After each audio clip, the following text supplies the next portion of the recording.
Hi, I'm Denise Paris, co-founder of HIPP About Health. And a lot of people ask us, what does HIPP About Health mean? Now, HIPP means that you're hopeful, that you're informed, that you're prayerful, and you're proactive about your health. Are you hip about your health?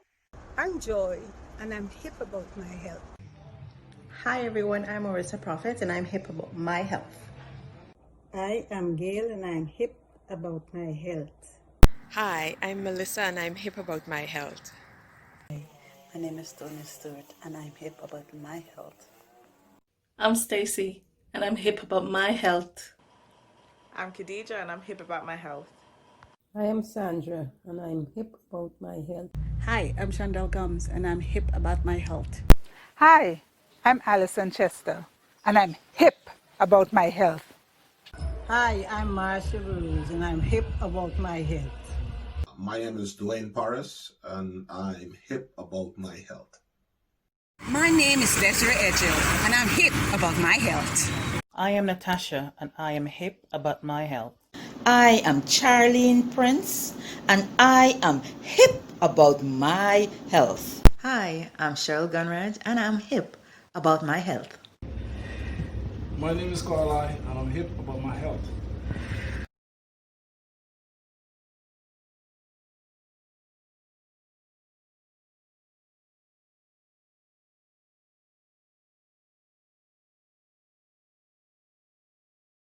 And this is Paul Taylor. We had him on several of our events.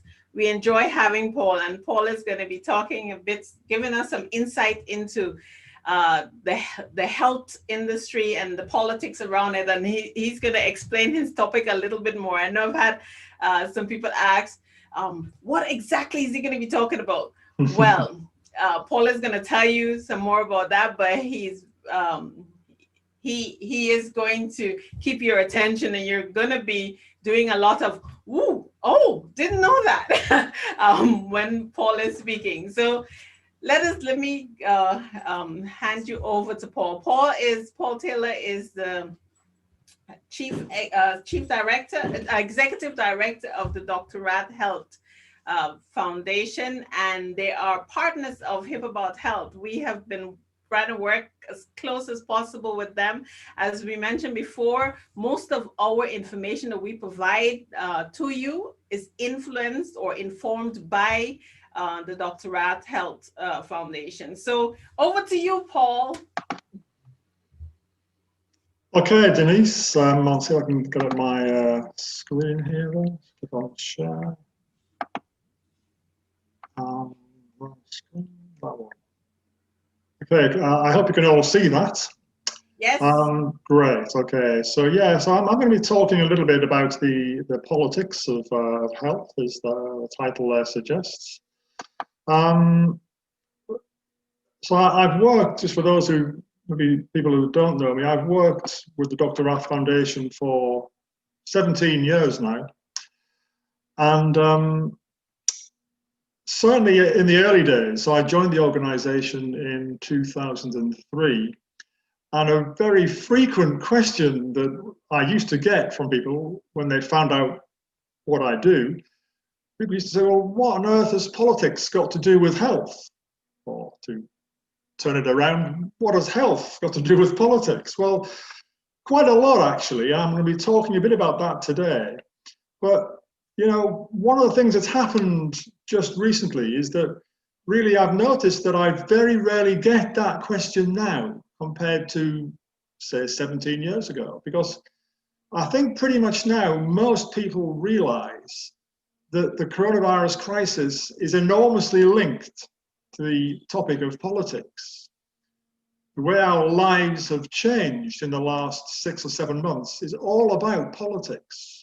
Politics is now affecting all of our lives very, very much in ways that clearly affect not just our health itself, but our entire lives. One of the obvious ways, if I start at the beginning with this, is that our human rights are being affected by this response to the virus. very, very much. So there's the United Nations Universal Declaration of Human Rights, which was drawn up in 1948.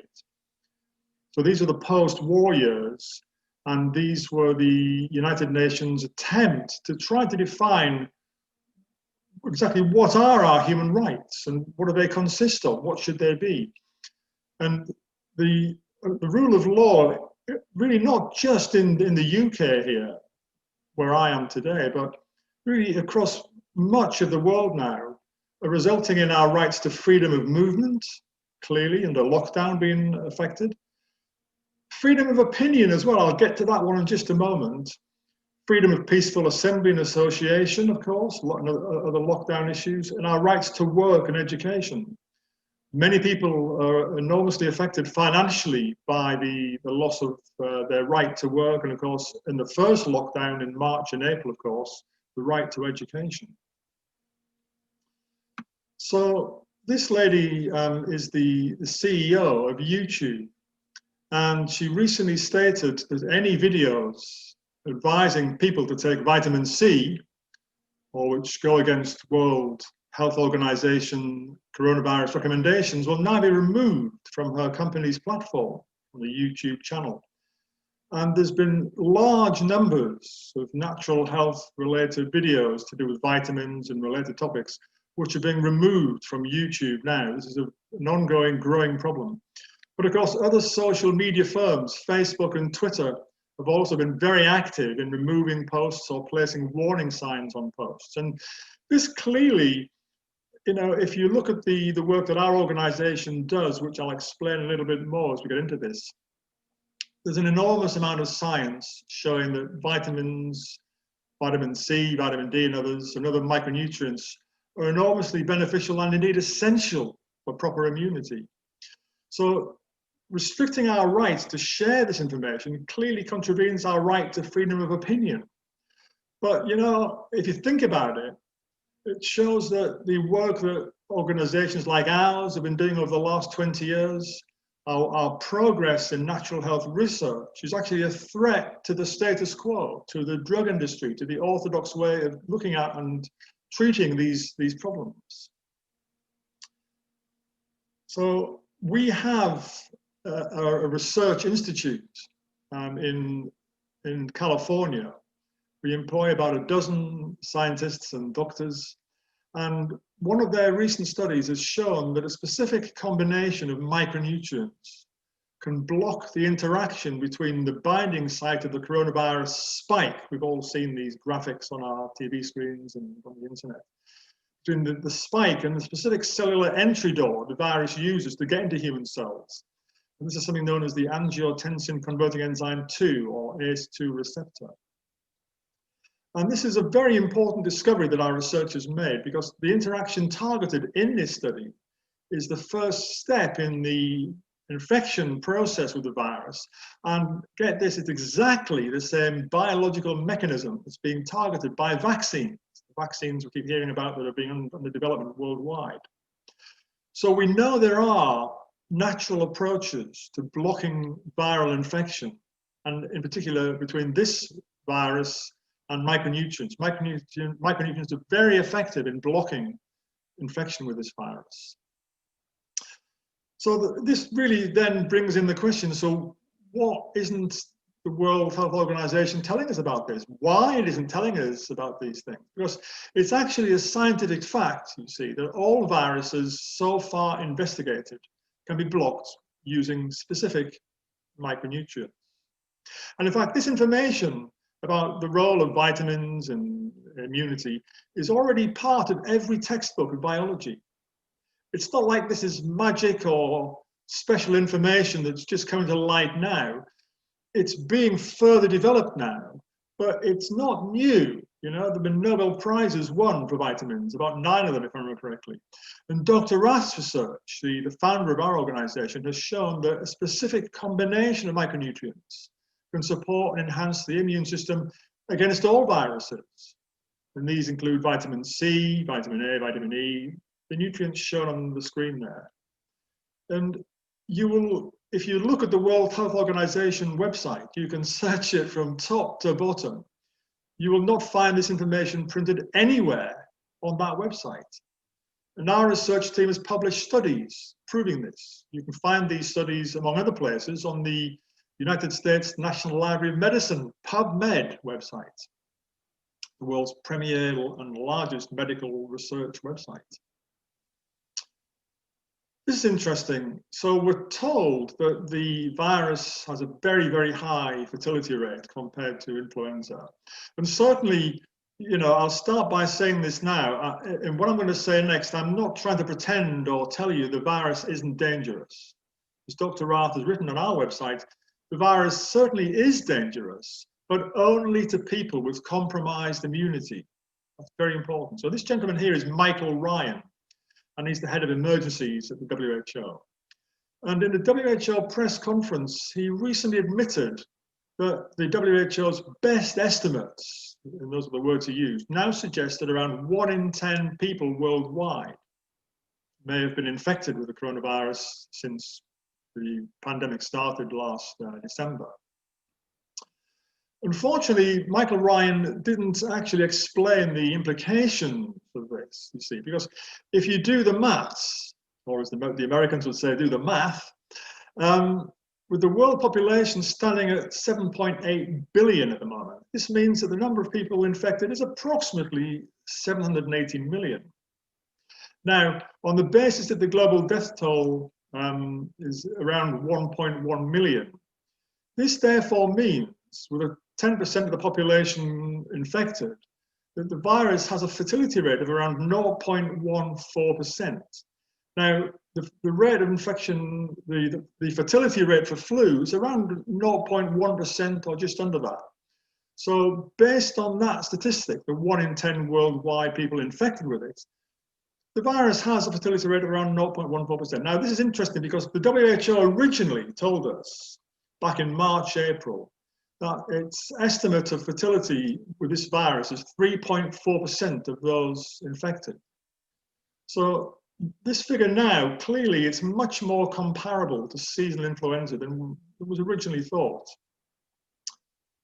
It's not to say the virus isn't dangerous, but if you have good immunity, if you have high levels of the correct micronutrients, it's not that you won't be infected, but you'll almost certainly be okay.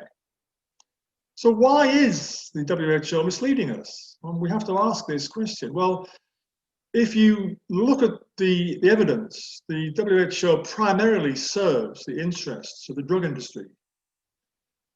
If you look at the papers coming out of the World Health Assembly each year, the WHO's governing body, the drug and chemical industries and their investors now figure prominently in the lists of WHO donors, giving it collectively millions of dollars every year. And in fact, in recent years, the Bill and Melinda Gates Foundation has been the second largest donor to the WHO. The only single donor providing larger funding was the government of the United States.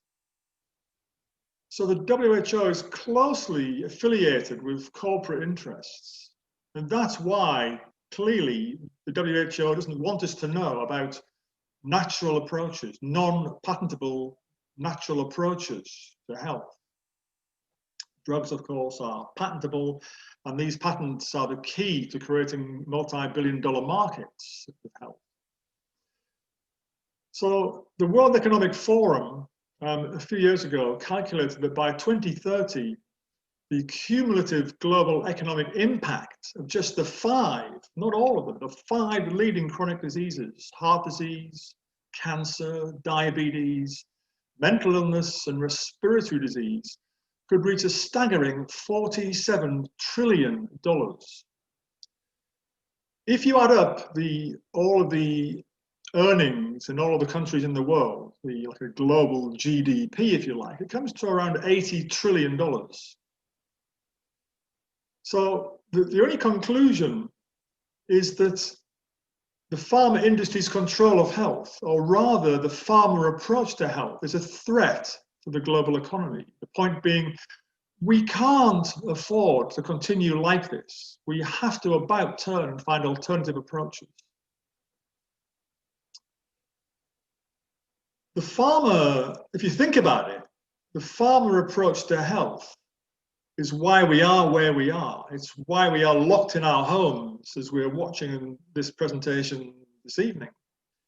And in fact, a recent study warns that single-use PPE, personal protective equipment as it's called, is resulting in widespread contamination of the environment.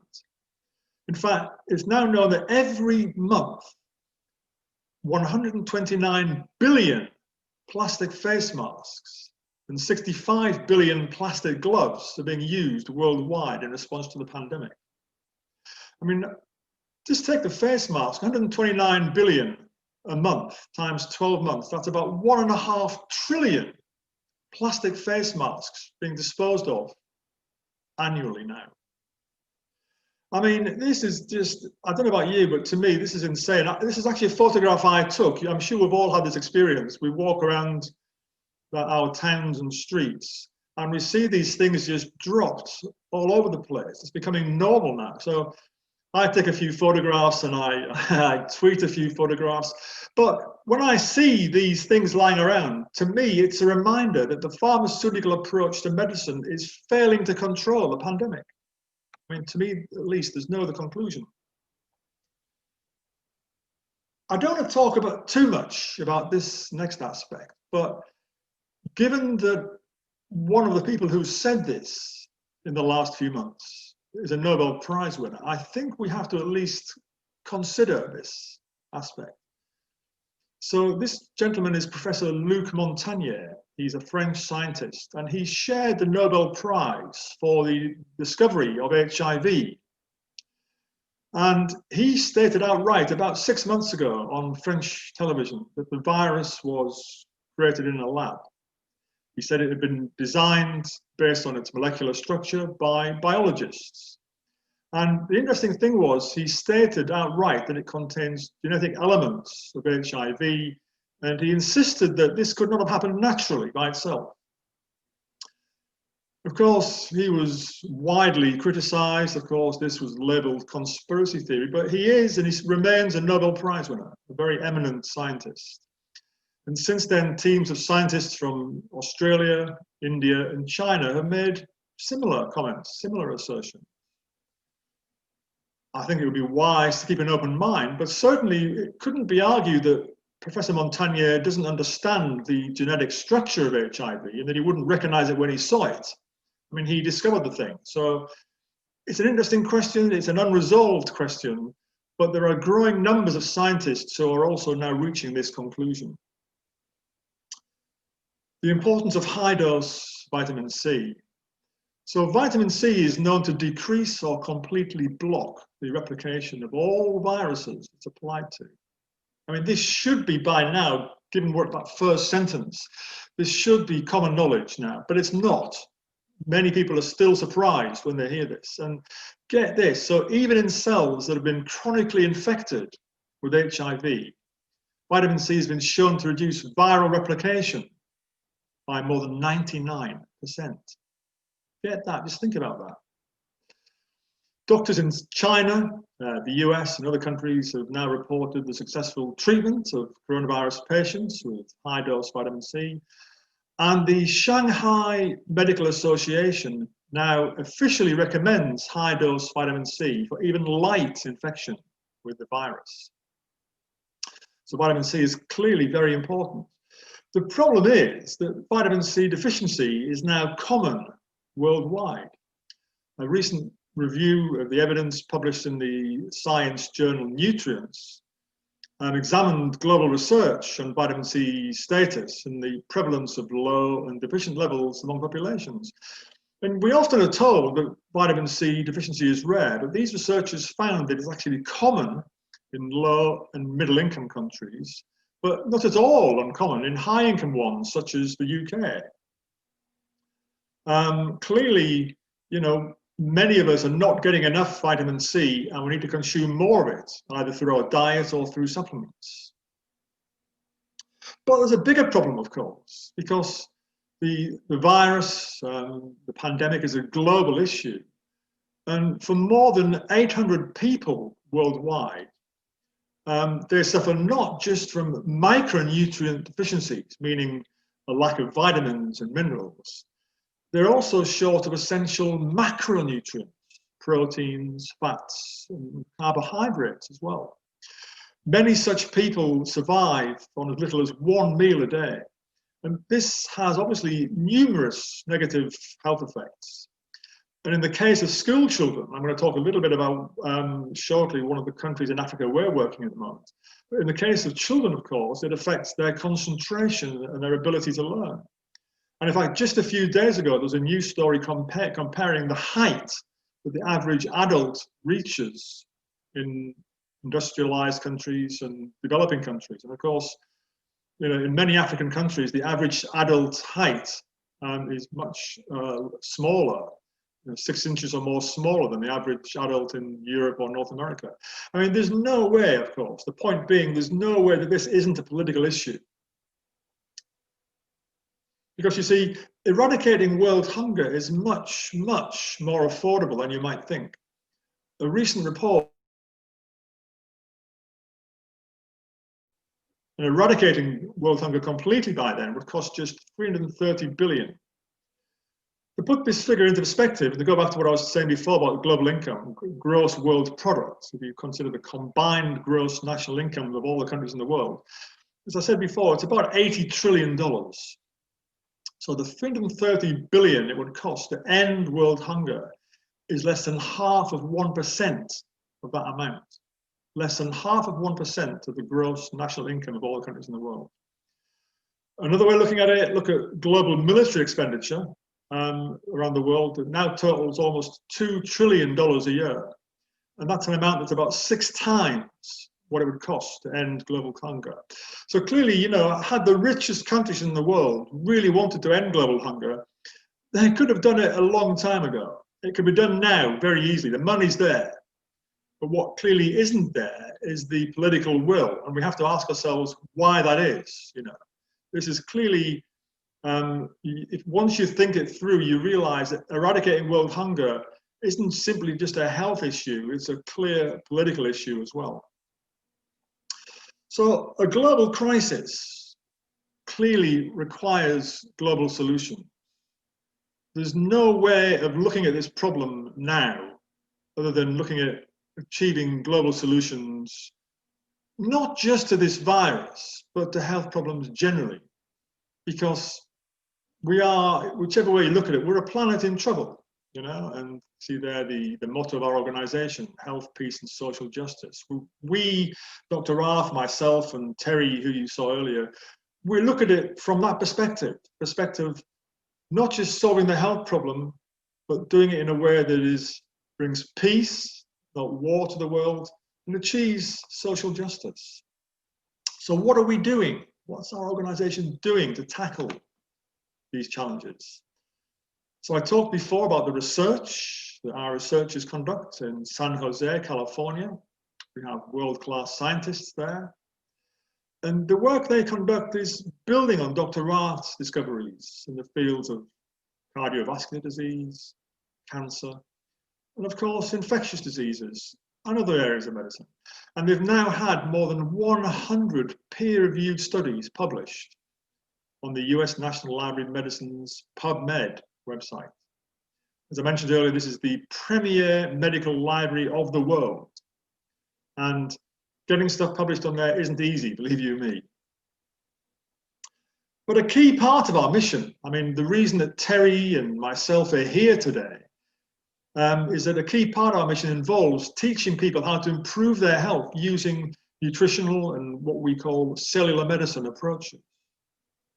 Some of you I know are members of the Dr. Rath Health Alliance, and you will already know that providing health education is central to our work. We don't think that health education should be secret. We think it should be shared freely and available to all. Free access to natural health, we think, should become a human right. The human rights that I talked about earlier, the United Nations Universal Declaration from 1948, this should become one of those rights. We have a petition. If you go to that website, you can sign it. If you haven't done that already, I would urge it. It's something very, very recommendable for you to do. If you want to write down the web address there, you can find it on that site. Otherwise, if you go to Denise, she will give you the link, and you can go to it and sign it easily from there.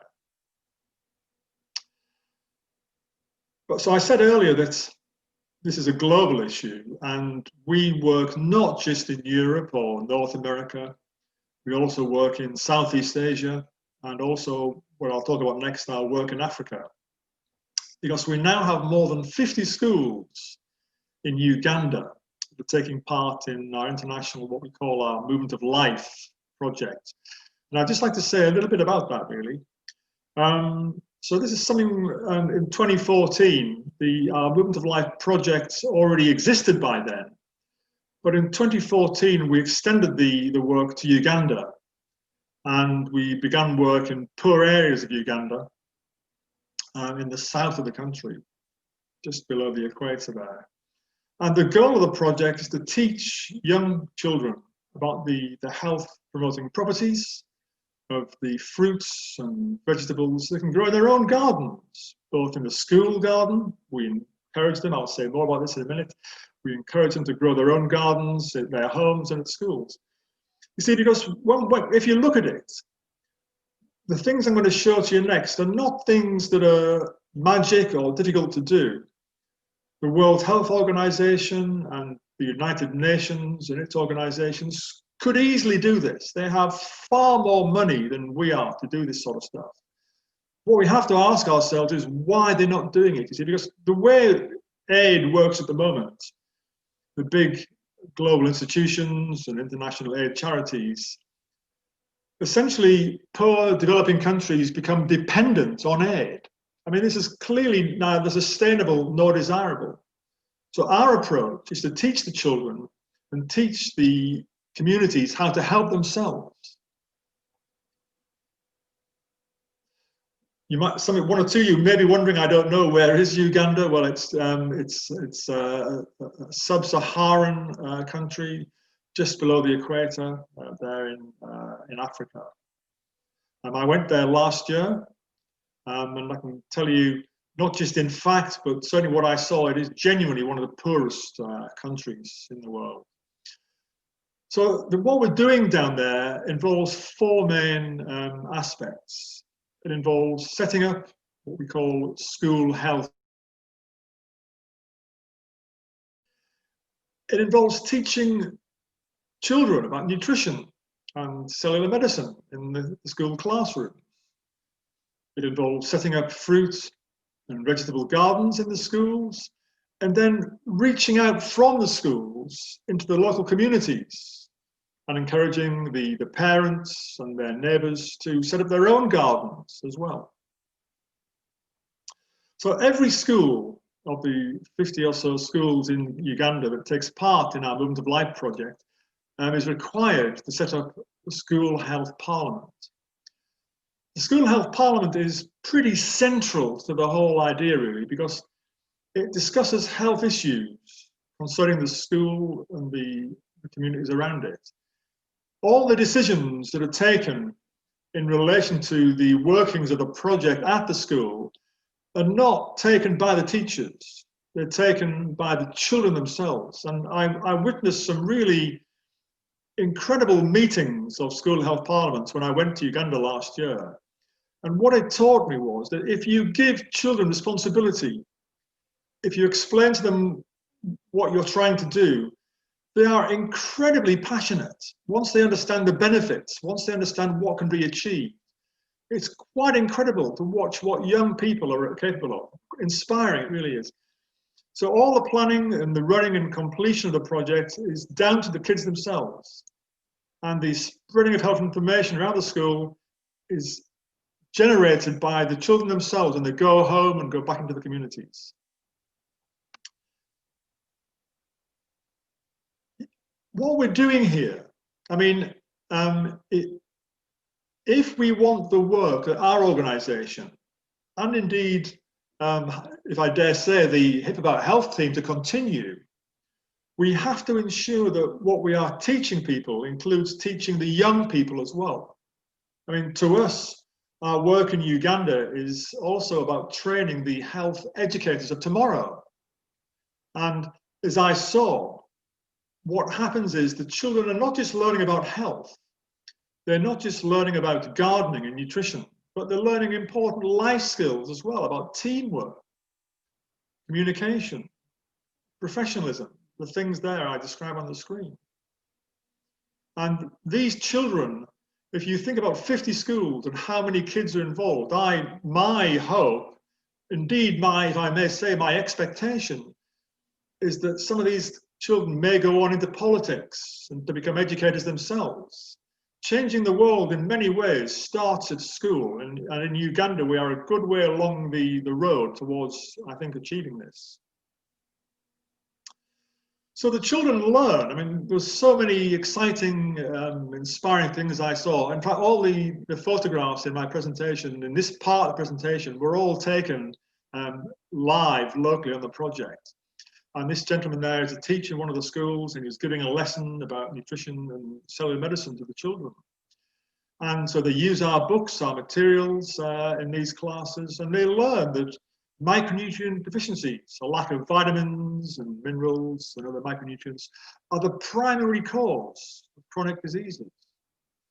Meaning the primary reason people get cardiovascular disease, diabetes, cancer things, is a lack, an insufficient supply of essential micronutrients. So the children learn how fruits and vegetables, particularly when grown organically, which is what we encourage, of course, are good sources of these vitamins and minerals. And they learn how they can prevent diseases by improving their intake of nutrients. So setting up a fruit and vegetable garden at the school is a vital part of this. A lot of these kids are coming to schools originally and they were not being properly fed. That has all changed now. And these gardens in the schools become, as we say, real life laboratories where the children turn the theory of nutrition and cellular medicine into practice by growing the fruits and vegetables that they're learning about. It doesn't cost much to do this. The World Health Organization and the United Nations could easily afford to do this if they wanted to do it. When Dr. Rath asked me to work out sometime last year what it was costing us to fund one school and provide a basic set of gardening materials like in the photograph there, I worked out it was costing £100 per school. I mean, that's not a lot. You know, it's not a lot. And, you know, we often now get people who, upon realizing this, donate to us to achieve this, you know. But the main point is that if we can afford this, and we're not a large, global, powerful organization, you know, we have big dreams. In fact, I always say our dreams are far larger than our resources, but you have to dream big. If you want to achieve something big, you've got to dream big. It's not going to happen by accident. But if we can do this, you know, we have to ask why the United Nations, the WHO and people aren't doing this. It's clearly not by accident.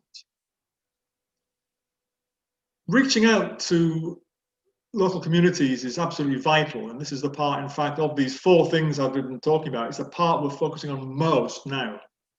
If you can imagine how the pandemic, the lockdowns have hit poor African countries, it's a serious, serious problem. So we are now intensifying our efforts to teach people in communities how to grow fruit trees and vegetables and improve their nutrition.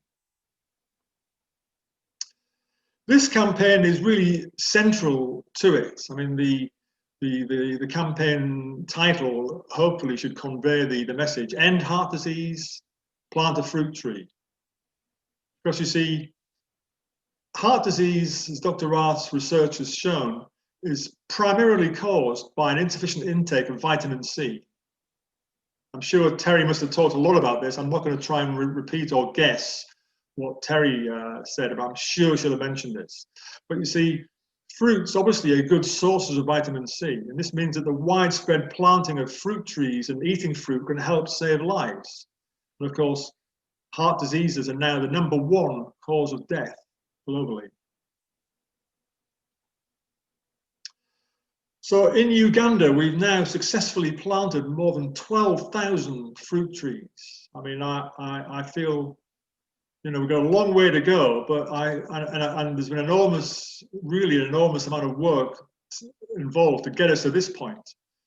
And when I recently asked our coordinator down there, a young man by the name of Giovira, I asked him to work out just roughly how many people, adults and young people, are now benefiting from our work there.